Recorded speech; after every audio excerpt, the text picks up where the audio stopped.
The galaxy lived in fear until humanity responded.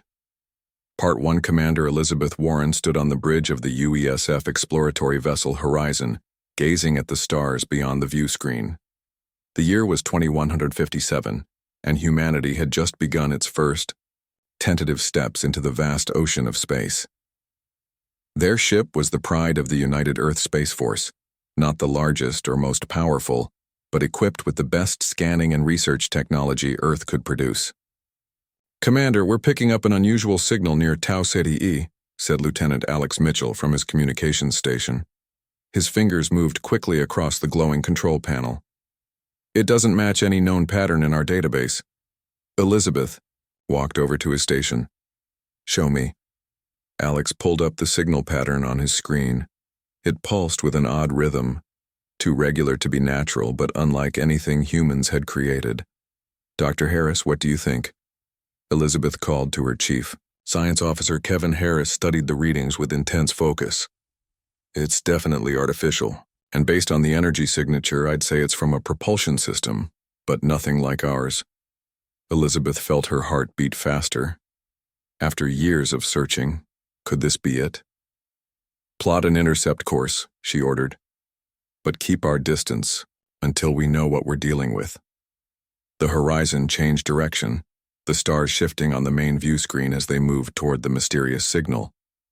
The bridge crew worked in focused silence, each person aware they might be about to make history. 6 hours later, they found the source. "My God," whispered Alex as the image appeared on screen. Drifting against the backdrop of stars was a ship, not human-made. Its design was all curves and spirals, unlike the practical angles of Earth vessels. Parts of its hull glowed with a soft blue light, while other sections seemed dark and lifeless. "It appears damaged," Dr. Harris said, checking his instruments. "I'm detecting atmosphere inside, but multiple hull breaches. And there are life forms aboard." Elizabeth took a deep breath. First contact protocol had been drilled into them, but facing the real thing made her palms sweat. "Open a channel on all frequencies. Let's try the standard greeting package." Alex sent the carefully crafted message, a series of mathematical sequences followed by basic language and image files designed to communicate peaceful intentions. They waited. 20 minutes later, the alien ship's lights flickered and a burst of data streamed back to them. "They're responding," Alex said. "The computer is processing. It seems they've analyzed our language files remarkably quickly." The view screen shifted to show the interior of the alien vessel. Standing there was a tall, slender being with pale blue skin that seemed to shimmer slightly. Its eyes were large and solid black, set in a face that was almost human-like, but with more angular features. "Greetings, Earth vessel," the alien said, in slightly accented English. "I am Talon of the Viridian Conclave. We require assistance." 3 days later, the Horizon towed the damaged Viridian ship toward Earth, using a makeshift connection of energy tethers. Elizabeth sat in her ready room with Talon and 2 other Viridians, sharing information about their respective species. "We have been traveling for nearly a year in your time," Talon explained, "fleeing from the edge of Ket Tal territory." "Ket Tal?" asked Dr. Harris, recording everything in his datapad. "The empire that rules most of the inner galaxy," said Talon. His large eyes blinked slowly.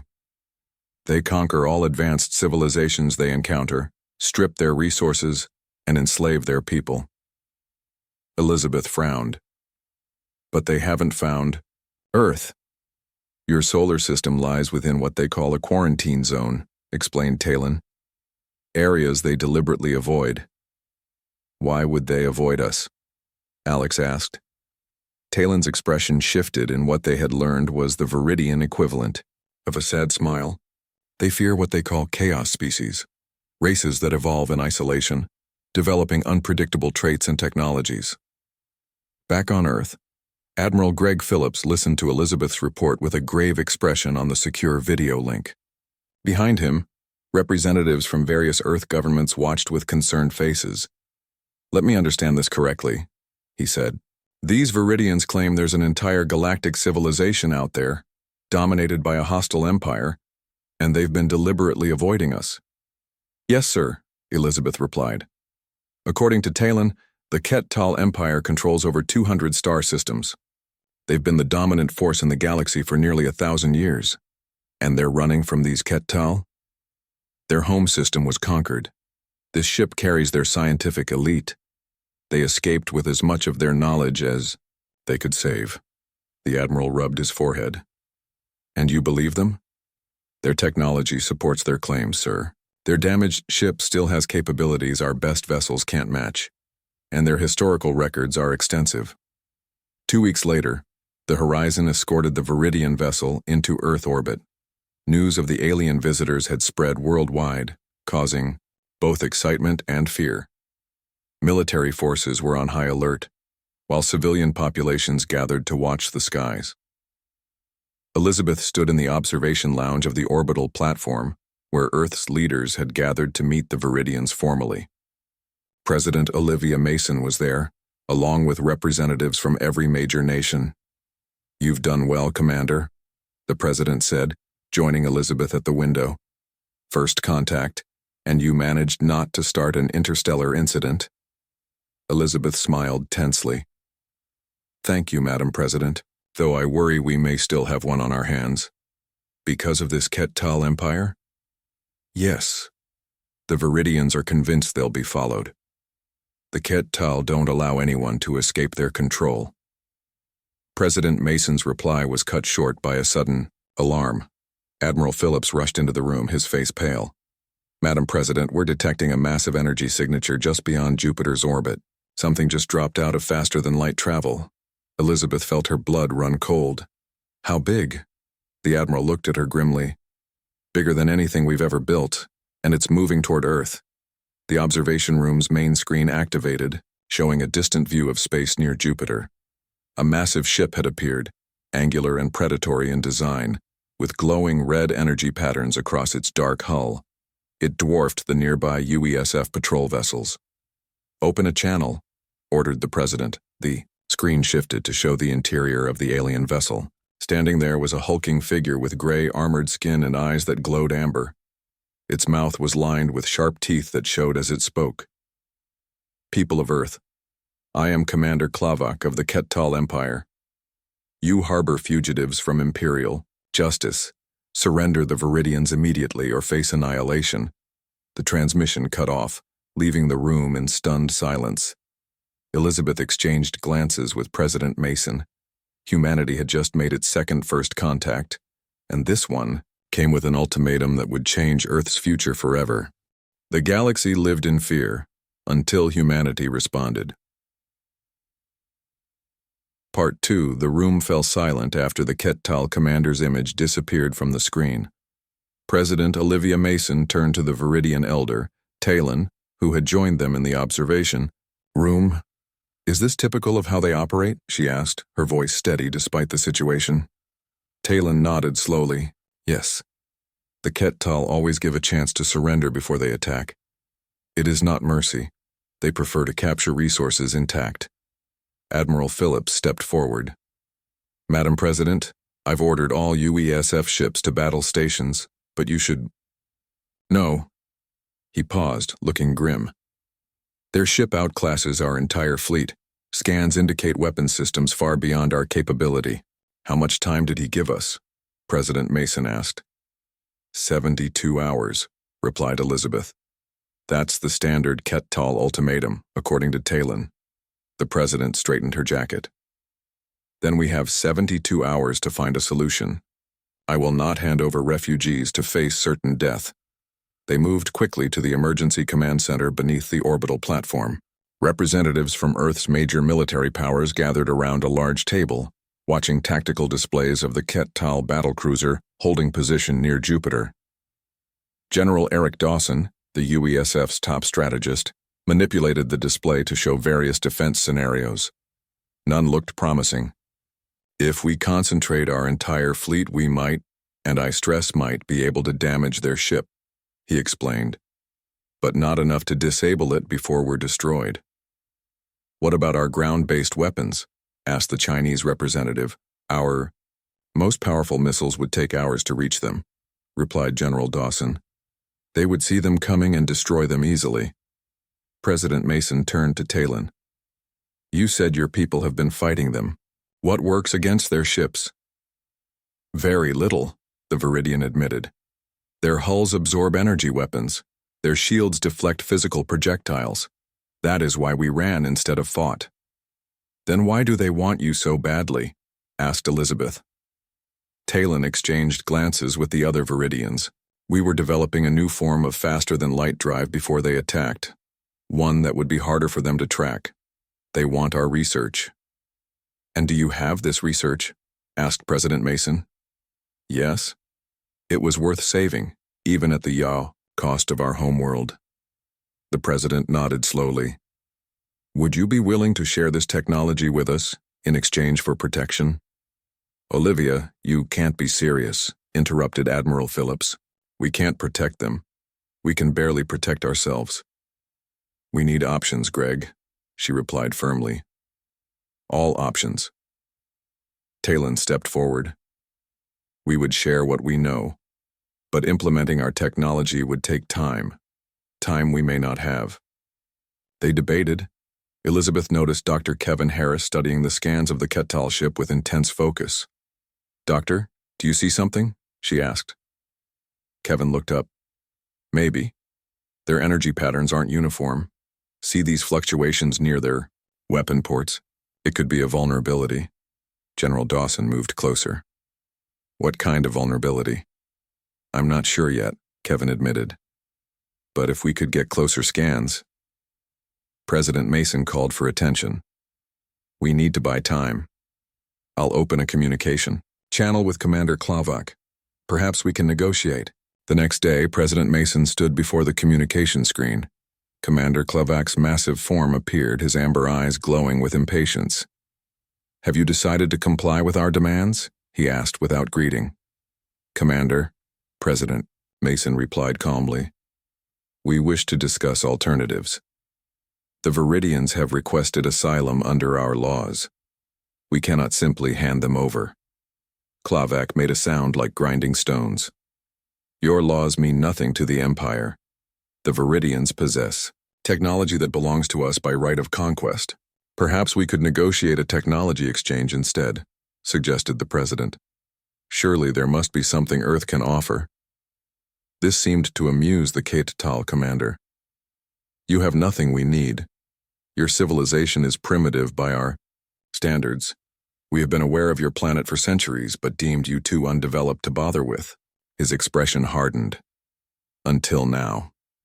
After the communication ended, General Dawson gathered the military leadership.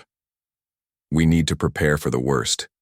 Civilian evacuations to underground shelters must begin immediately. I have an idea, Elizabeth said, joining the meeting with Kevin Harris and a Viridian scientist. The doctor has identified potential weak points in their ship design. Kevin projected a detailed scan of the Ketal vessel. Their weapon systems generate massive energy, but the dispersion pattern suggests their cooling systems may be vulnerable. If we could cause an overload, how would we get close enough? Asked Admiral Phillips. That's where the Viridians can help, said Elizabeth. They've offered to modify one of our stealth satellites with their cloaking technology. General Dawson looked skeptical. Even if we could approach undetected, what weapon do we have powerful enough? Not a weapon, Kevin explained. A virus. The Viridians helped us design a program that could infiltrate their targeting systems. If successful, it would cause their weapons to overload when fired. A risky plan, said Admiral Phillips. Do we have a better one? Asked President Mason, who had joined them quietly. The hours passed quickly as they worked to implement their desperate plan. Earth cities emptied as people moved to underground shelters. The UESF positioned their ships in defensive formation, knowing they would provide little more than a brief delay against the Ketal's superior firepower. On the final day of the ultimatum, Elizabeth stood on the bridge of the horizon, now stationed, with the defensive fleet near Earth. The modified satellite had been launched toward the Ketal ship, moving slowly to avoid detection. Satellite is in position, reported Alex Mitchell from his station, transmitting the virus now. They waited in tense silence. Commander! Alex suddenly called out. Multiple FTL signatures detected. More Kettal ships are arriving. The view screen showed 5 additional warships emerging from faster-than-light travel, joining the first battle cruiser. Earth's small fleet now faced overwhelming odds. We're receiving a transmission, said Alex. Klavak appeared on screen. Your time has expired. I see you choose destruction. However, the Imperial fleet will allow you one final chance to surrender the Viridians and submit to Kettal authority. Before anyone could respond, Talon rushed onto the bridge. Commander Warren, I've found something in our historical database that you must see immediately. Elizabeth looked at the Viridian, then back at the screen showing the Kettal fleet, preparing for attack. What is it? She asked. A weakness, replied Talon. Not in their ships, but in their minds. The galaxy lived in fear, until humanity responded. Part 3. Elizabeth Warren moved quickly with Talon to her ready room, leaving Admiral Phillips to stall the Kettal commander. The Viridian's hands shook as he activated a small device that projected ancient text and images. Our ancestors encountered the Kettal 2,000 years ago, Talon explained. Before they became an empire. These are records from that time. Elizabeth studied the strange symbols and pictures of early Kettal history. What am I looking for? This, said Talon, stopping at an image showing Kettal soldiers retreating from what appeared to be a much smaller force. The Battle of Sorrow Valley, the only major defeat in their recorded history. Who defeated them? Asked Elizabeth. A species called the Mavic. They were few in number but fought in ways the Kettal could not predict or understand. The Kettal eventually destroyed their planet in revenge, but they never forgot the humiliation. Elizabeth frowned. And this helps us how? The Kettal have built their entire civilization on control and predictability, Talon said. They classify species by how well they can predict their behavior. Those they cannot predict, they fear. A spark of understanding lit in Elizabeth's eyes. And humans are unpredictable? Extremely. Your adaptability, your creative thinking. These traits make you what they call a chaos species. It is why they quarantined your solar system instead of conquering it centuries ago. Elizabeth immediately called for Dr. Samantha Wright, the ship's xenopsychologist. Within an hour, Samantha had studied the Viridian records and reached a conclusion.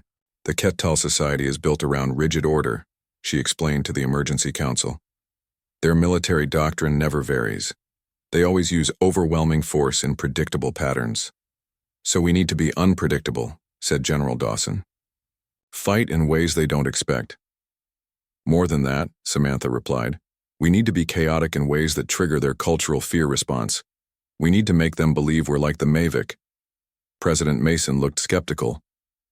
Doctor, they have 6 warships that outclass our entire fleet. How does being unpredictable help against that kind of firepower? The answer came from an unexpected source. A Viridian scientist brought forward a Kettal prisoner, a slender, gray-skinned figure with downcast amber eyes. This is Luximara, Talon introduced. A Kettal scientist who was aboard our research vessel when we fled. Luximara looked around nervously. I defected because I disagreed with the Empire's methods. I can help you understand their weaknesses. With Luximara's assistance, they learned that Kettal ships, while powerful, had vulnerabilities. Their captains were trained to respond to specific threats in specific ways. Their targeting systems were designed for conventional warfare against known enemy tactics. Captain Ryan Daniels, commander of the experimental stealth vessel Spectre, offered a plan. My ship has the smallest signature in the fleet. With some adjustments, we could get close enough to scan their vessels for precise weak points. Too risky, said Admiral Phillips. We're out of options, sir, Ryan replied, and we're out of time. President Mason gave her approval. The Spectre launched under cloak, using a modified version of Viridian technology to hide its approach. Meanwhile, Elena Rodriguez, Earth's top engineer, worked frantically with Viridian scientists to modify Earth's defense systems. They found ways to integrate Viridian cloaking technology with human weapons platforms, creating hybrid systems the Kettal had never encountered. Their sensors are calibrated for known energy signatures, Elena explained. If we alter ours in ways they've never seen, we might confuse their targeting systems. As the Spectre conducted its dangerous mission, Dr. Wright worked with communications teams to develop a psychological warfare strategy. Based on Luxmara's insights and the ancient Viridian records, they created messages designed to trigger the Kettal's deep-seated fears. 20 hours into the standoff, Captain Daniels reported, "Back. We've completed detailed scans of all 6 ships. They have consistent weak points in their cooling systems and sensor arrays." With this information, General Dawson finalized what they called Operation Pandora, a multi-layered plan designed to exploit the Kettal's psychological and technical vulnerabilities. "We won't beat them with firepower," he told the Leadership Council. "We'll beat them with chaos." As the Kettal ultimatum reached its final hours, Earth launched its response. But it wasn't what Commander Klavak expected. Instead of a military attack, Earth's communication satellites began broadcasting thousands of contradictory messages on all frequencies. Some offered surrender, others threatened retaliation. Some were logical diplomatic proposals, others were nonsensical strings of words and images. At the same time, Earth's remaining satellites split apart, revealing hidden components that scattered in all directions, creating a cloud of debris and small, fast-moving objects around the planet. On the bridge of the Kettal flagship, Klavak struggled to make sense of what was happening. "What are they doing?" he demanded of his sensor officer. "Unknown, Commander. Their communications are chaotic. We cannot determine their intentions." "And these objects? Some appear to be weapons platforms, others simple debris. Our targeting systems cannot distinguish them quickly enough," Klavak snarled in frustration. "Enough games. Begin the attack. Destroy their outer defense platforms." The Kettal fleet opened fire, their powerful energy weapons easily destroyed Earth's orbital defense stations. But as they moved closer to the planet, strange things began to happen. Their sensors reported phantom targets that disappeared when fired upon. Their communication systems picked up conflicting orders that seemed to come from their own command frequencies. Small, undetectable objects attached themselves to their hulls, sending weird vibrations through their ships. On the horizon, Elizabeth watched the battle unfold. "The first phase is working," she told President Mason over the secure channel. "They're confused and starting to make mistakes. But they're still advancing," the president replied. "Our outer defenses are gone." "Now we launch phase 2, said Elizabeth. Across Earth, unusual craft began to rise from oceans, deserts, and forest clearings, places the Kettal had not monitored. These were the products of Elena Rodriguez's team, hybrid vessels combining human ingenuity with Viridian technology. Unlike conventional military ships, these craft followed no formation. Each moved independently, using different tactics. Some charged directly at Kettal vessels. Others performed impossible maneuvers, changing direction and speed in ways that defied normal physics thanks to modified Viridian engines. And strangest of all, many deliberately sacrificed themselves in ways that made no strategic sense, yet somehow caused cascading damage to Kettal systems. On his flagship, Klavak watched in growing horror as his neat, ordered battle plan collapsed into chaos. "Commander," reported his second-in-command, "the humans are using tactics we've never seen. They're not trying to win, they're trying to confuse us." "They're fighting like the Mavic," Klavak whispered, a note of fear creeping into his voice. The galaxy lived in fear until humanity responded. Part 4 Earth's atmosphere glowed with the fiery trails of debris falling from space. The outer defense platforms were gone, destroyed in the opening minutes of the Kettal attack. But 6 hours into the battle, no major population centers had been hit. Admiral Lisa Chen watched from the underground command center as the tactical display showed the scattered human forces performing seemingly random maneuvers. "Ghost Squadron report. Status," she ordered into her headset. Major John Bailey's voice came back, breathless but clear. "We've attached to the hull of enemy ship 3, Admiral, proceeding with magnetic pulse deployment. Be careful, Major. We can't afford to lose your team." "With respect, Admiral, being careful isn't part of the plan. Bailey replied with a hint of grim humor. Ghost Squadron was a specially trained group of space commandos, now conducting what most military strategists would consider a suicide mission. Using personal thruster packs and modified Viridian cloaking technology, they had manually attached themselves to a Kettal destroyer's hull. Their goal wasn't to destroy the ship, but to create confusion and fear. Inside the Kettal vessel, alarm systems blared as unexpected power fluctuations rippled through critical systems. The ship's captain stared at status reports in growing confusion. "What is happening?" he demanded. "Unknown, sir," replied his chief engineer. "We are detecting small energy pulses across the hull, but sensors cannot locate their source." The captain slammed his fist down. "Humans cannot have this technology. It must be Viridian." Meanwhile, in a secured facility beneath Denver, Diana, Foster led a team of civilian hackers who had been recruited for their unconventional thinking. Using information from Luxamara about Kettal communication protocols, they had managed to infiltrate the enemy fleet's information network.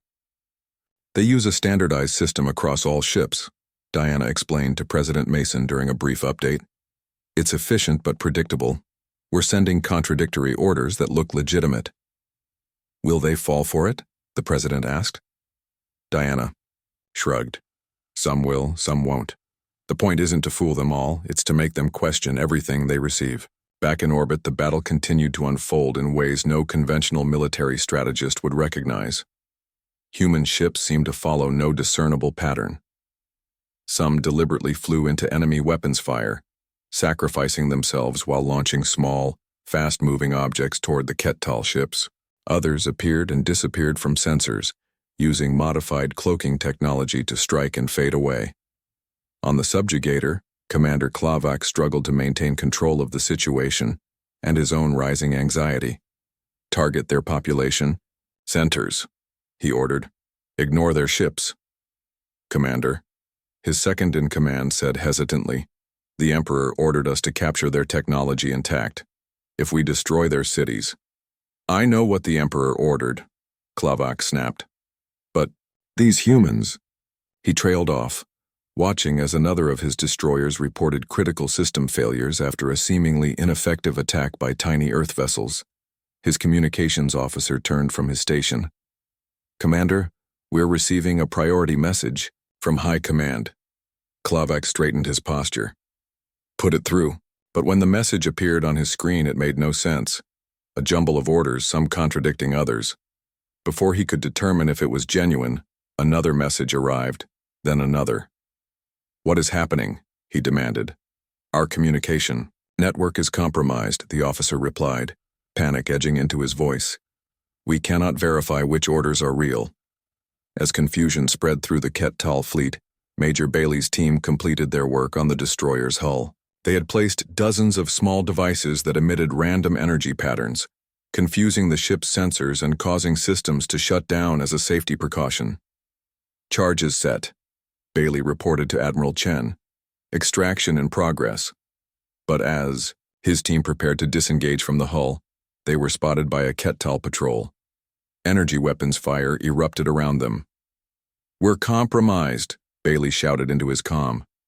"Jones and Martinez are down. We can't—" His transmission cut off as a blast hit near his position.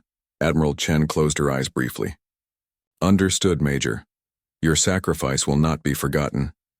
She turned to her tactical officer. "Status of Operation Trojan?" "Captain Daniels reports they've successfully captured the Kettal frigate, Admiral. They're bringing weapons systems online now." This had been the riskiest part of Earth's chaotic defense plan. While Ghost Squadron and other teams created distractions, Captain Ryan Daniels had led a small force to board the smallest Kettal vessel using information provided by Luxmara. Their goal was to capture the ship and turn its powerful weapons against the rest of the fleet. On the bridge of the captured frigate, Ryan worked with Elena Rodriguez to decode the Kettal controls. "Weapon systems online," Elena reported, her fingers flying across the alien console. "Targeting available, but they'll know we're firing on them." "That's the point," Ryan replied. "Let's show them what real chaos looks like." The captured frigate opened fire on the nearest Kettal cruiser. The larger ship, not expecting attack from an ally, took serious damage before raising shields. "All ships," Klavak shouted into his fleet-wide channel. "Vessel K-17 is compromised. Destroy it immediately." But the confusion in his fleet had reached critical levels. 2 Kettal ships opened fire on each other, each believing the other might be under human control. A third veered away from Earth completely, its captain no longer trusting any communications he received. From her position on the horizon, Elizabeth Warren watched the Kettal fleet's coordination collapse. "It's working," she told Dr. Wright. "They're breaking formation. Their psychology makes them vulnerable to exactly this kind of warfare," Samantha replied. "They value order above all else. When faced with chaos they cannot control, they retreat to re-establish order." As if confirming her analysis, the remaining Kettal ships began pulling back, moving to the edge of the solar system. "They're retreating," Elizabeth said, almost unable to believe it. "Not retreating," Samantha corrected. "Regrouping.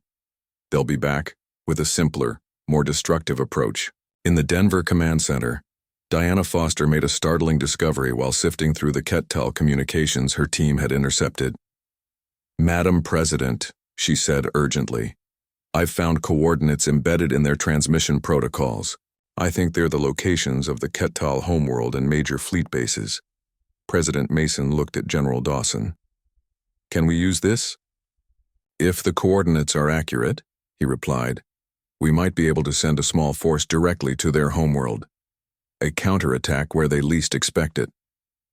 At the edge of the solar system, Klavak received a direct transmission from Kettal, High Command. The face of Supreme Commander Vorthax filled his screen, eyes glowing with anger. "You have failed to subdue a primitive world," Vorthax said coldly. "Supreme Commander," Klavak responded, struggling to keep his voice steady. "These humans are not what we expected. They fight like the Mavic," Vorthax finished. "Yes, we have analyzed your battle recordings. The humans are a chaos species of the highest order." His expression hardened. "You know what must be done with such species." Klavak straightened. "Yes, Supreme Commander. The planet killer weapons?" "Authorized. Return to their world and render it uninhabitable. No trace of their chaos can be allowed to spread." As the transmission ended, Klavak felt relief wash over him. No more complex battle plans. No more trying to capture intact technology.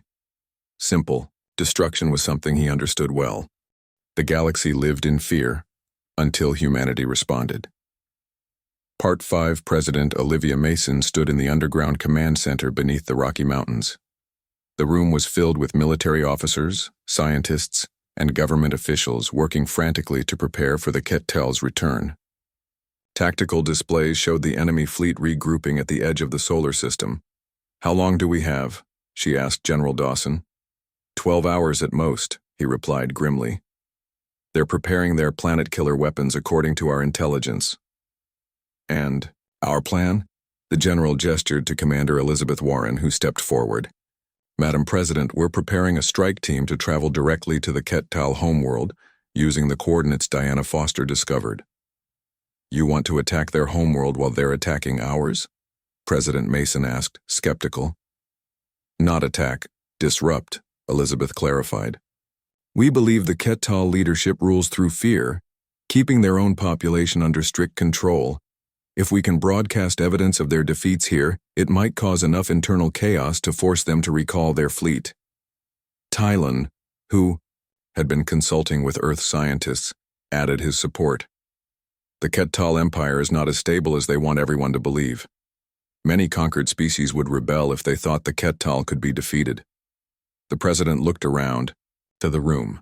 "This is our best option?" "It's our only option," General Dawson said. "Our remaining forces can't stop planet killers." President Mason nodded slowly.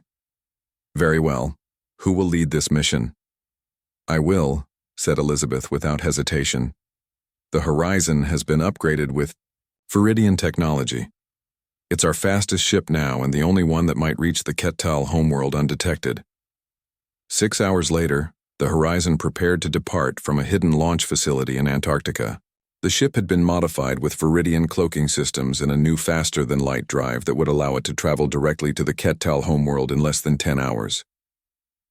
Elizabeth's crew was small, just herself, Lieutenant Alex Mitchell, Dr. Kevin Harris, and 3 Viridian engineers. Diana Foster had also joined them to handle the complex task of infiltrating Kettal communications once they arrived. Talon stood with Elizabeth in the launch bay, offering final advice. The Kettal Supreme Commander Vorthax maintains control through propaganda and fear. Their population doesn't know about defeats or setbacks. Then we'll tell them the truth, Elizabeth replied. There's something else you should know, Talon added.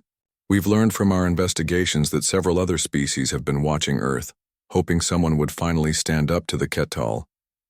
Why didn't they help us? Fear, Talon said simply. But if you succeed, they will join you, as the horizon departed Earth, the planet prepared for the coming attack. The remaining human forces took up defensive positions, knowing they couldn't win but determined to fight anyway.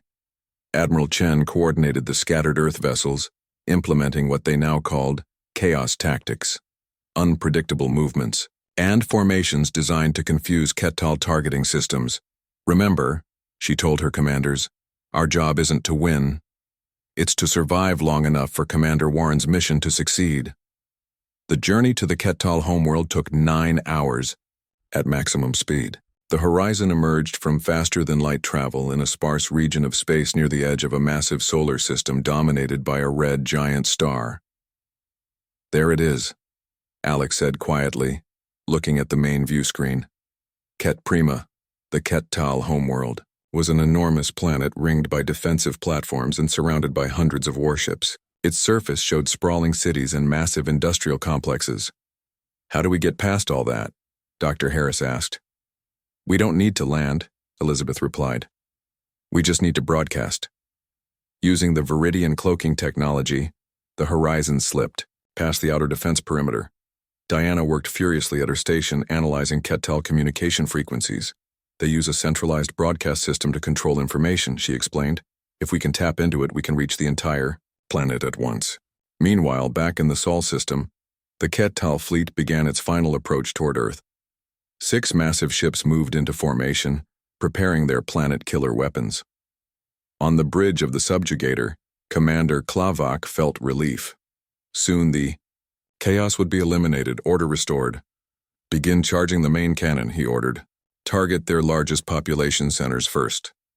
Commander, his sensor officer called suddenly. We're detecting a strange energy signature from within our home system. Klavak spun around. What? Show me. On Ket Prima, Diana successfully breached the central communication system. We're in, she announced. Ready to broadcast. Elizabeth nodded to Alex, who had prepared the transmission, a compilation of battle footage showing Kettal ships defeated by Earth's smaller forces, testimony from Luxmara about the Empire's lies, and evidence of rebellions on other conquered worlds. Send it, Elizabeth ordered. Across the Kettal homeworld, regular broadcasts suddenly cut out. In their place appeared images of Kettal ships retreating from human vessels, Kettal soldiers fleeing in disorder, and Supreme Commander Vorthax admitting in a private communication that the Empire was more fragile than its people knew. In his palace on Ket Prima, Vorthax received frantic reports as riots erupted in major cities. Conquered species who had been used as laborers rose up against their overseers. Kettal citizens demanded explanations for the disturbing images they were seeing. Find the source of this transmission and destroy it, Vorthax roared, but it was too late. The broadcast had already spread to other worlds in the Kettal Empire. Long-suppressed resistance movements, seeing evidence that the Kettal could be defeated, launched coordinated attacks on Imperial facilities. On the subjugator, Klavak received an urgent transmission from High Command. Return to Ket Prima immediately. The message read, all ships, maximum speed. But the human world, Klavak began. Abandoned, came the curt reply. The homeworld is in chaos. The Supreme Commander demands all forces return to restore order. As is The Ket-Tal fleet abruptly turned away from Earth and jumped to faster than light speed. Admiral Chen could hardly believe what her sensors were telling her. "They're leaving?" she said in disbelief. The horizon barely escaped the Ket-Tal homeworld as defense forces closed in on their position. But their mission was accomplished. The broadcast had reached not only Ket Prima, but dozens of other worlds throughout the Empire. 3 days later, Elizabeth Warren stood with President Mason and representatives from Earth's governments as they received a transmission from a previously unknown alien species. "I am Ambassador Krell of the Galactic Resistance," the tall insectoid being announced. "For generations we have fought the Ket-Tal in secret, never strong enough to challenge them openly. What your species has done is unprecedented." "We simply refuse to live in fear," President Mason replied. "And in doing so, you have changed the galaxy," said Ambassador Krell. "The Ket-Tal Empire is fracturing. Rebellions have erupted on 50 worlds. Their fleet is scattered, trying to maintain control." "What happens now?" asked Elizabeth. "Now," said Krell, "we form a new alliance, one based on cooperation, not conquest. Your world has shown the way forward." 1 year later, Admiral Elizabeth Warren stood on the bridge of Earth's first diplomatic vessel, preparing to depart for the first Galactic Concord meeting.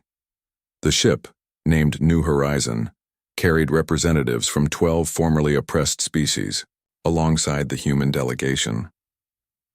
As they moved away from Earth, Elizabeth looked at the stars ahead. The galaxy that had once lived in fear now faced a different future, because humanity had shown them that fear itself was the enemy's greatest weapon.